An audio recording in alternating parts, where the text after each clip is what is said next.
Guys, আমি বিশ্বজিৎ বলছি। Biswajit cricket চ্যানেলটাকে অবশ্যই সাবস্ক্রাইব করুন, লাইক করবেন। তো আজকে যে ভিডিওটা বানাচ্ছি সেটা হচ্ছে ইন্ডিয়ার যে রোহিত শর্মা আবার সেই ঢুকেছে খারাপ ফর্ম নিয়ে, ঠিক আছে, ইন্ডিয়ান ক্রিকেটে। তো রোহিত শর্মাকে বাদ দেওয়াই দরকার, ঠিক আছে। রোহিত শর্মা ঢুকে আবার একটা উইকেট ফ্রিতে যাওয়ার জন্য এসছে, একটা ওয়াকিং উইকেট। আর রোহিত শর্মাকে ইমিডিয়েটলি বাদ দেওয়া দরকার। আর কেকেআর এই মরশুমের টিম খুব খারাপ সিলেক্ট করেছে, একদম খারাপ সিলেকশন করেছে, ঠিক আছে। কেকেআর তো খারাপ টিম সিলেকশন করেছে, ইন্ডিয়ান কোনো পেস হিটার কোনো ব্যাটসম্যানই নেয়নি, ঠিক আছে। ইন্ডিয়ান কোনো ব্যাটসম্যান নেয়নি। আমি বুঝতে পারছি যে বাইরের দেশের ব্যাটসম্যান কস্টলি, ঠিক আছে, কিন্তু তো মার্কো ইয়ানসন কিংবা একটা ভালো তো অলরাউন্ডার নেবে কোনো না কোনোভাবে। একটাও ভালো অলরাউন্ডার নিয়ে আসেনি, একটাও না, ঠিক আছে। একটাও ভালো অলরাউন্ডার কিনে নিয়ে, ঠিক আছে। ওইখানে অলরাউন্ডার একটাও নেই, ঠিক আছে। কেকেআর আগের বারে কত সুন্দর সুন্দর অলরাউন্ডার নিয়ে এসেছিলো, ঠিক আছে। রামনদীপ সিংকে নিয়ে এসেছিলো, ঠিক আছে। কত সুন্দর সুন্দর অলরাউন্ডার নিয়ে এসেছিলো, কিন্তু এবার একটাও অলরাউন্ডারকে নিয়ে আসেনি, ঠিক আছে। তো কেকেআর ফ্র্যাঞ্চাইজিকে আমি রিকোয়েস্ট করব যে একটা ইন্ডিয়ান ডোমেস্টিক একটা পাওয়ার হিটার একটা ব্যাটসম্যান দরকার আমাদের, ঠিক আছে। নাহলে কি মানে শাহরুখ খান কিংবা আশুতোষ শর্মা, ঠিক আছে, কিংবা এরকম কোনো টাইপের প্রচুর পরিমাণে ডোমেস্টিক ব্যাটসম্যান রয়েছে, ঠিক আছে।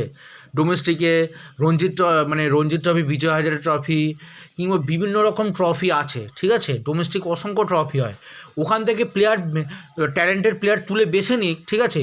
সেই অজিঙ্ক্য রাহানের নিয়ে মেইন প্রবলেম হচ্ছে ওর রিস্টে একদম কোনো জোর নেই, ঠিক আছে। এটাই হচ্ছে মেইন প্রবলেম। কারণ ব্যাটিং পিচে, ঠিক আছে, পিচে গিয়ে তো ছয় তো মারতে হবে, ব্যাটের সুইং তো দরকার, ঠিক আছে।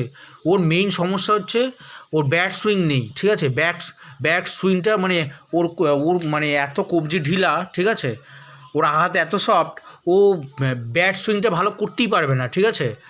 তো ধোনি যেরকম ভালো ব্যাট সুইং করতে পারতো, মানে এরকম মানে ভালো ব্যাট সুইং দরকার, ঠিক আছে, টি-20 ম্যাচে। তো অজিঙ্ক্য রাহানে যে কেন নিয়েছে আমি তো বুঝতে পারছি না। মনীষ পাণ্ডে তো আছেই, ঠিক আছে। যদি উপর থেকে 4টে উইকেট ফটফট পড়ে যায়, ঠিক আছে, আমি বুঝতে পারছি টি-20 ম্যাচে হবেই, ঠিক আছে। কোনো দিন এমন হবে যে 6 ওভারের মধ্যে 4টে উইকেট পড়ে যাবে, ঠিক আছে।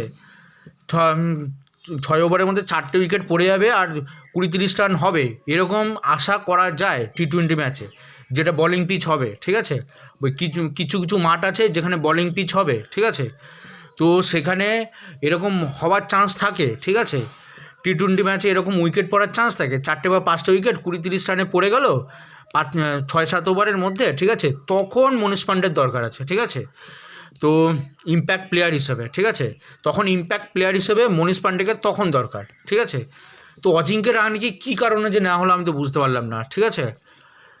তো তারপরে ইন্ডিয়ার প্রচুর অসংখ্য প্লেয়ার রয়েছে পাওয়ার হিটিং ব্যাটসম্যান, একটাও পাওয়ার হিটিং ব্যাটসম্যান নেয়নি, ঠিক আছে। তো রিঙ্কু সিংকে রিলিজ করানো উচিত ছিল, জানি না ওকে 13 কোটি টাকা দিয়েছে কেন নিয়েছে। মানে গতবার খুব বাজে পারফরমেন্স করেছে, ঠিক আছে। তো যেবারে 5টা 6 মেরেছে ওইবারে একটু ভালো খেলেছে, ব্যাস।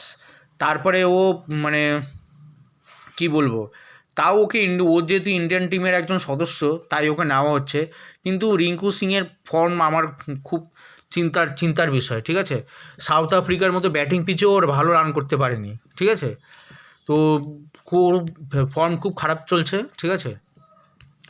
তো ভিডিওটাকে ভালো লাগলে অবশ্যই সাবস্ক্রাইব এবং লাইক করবেন, ধন্যবাদ।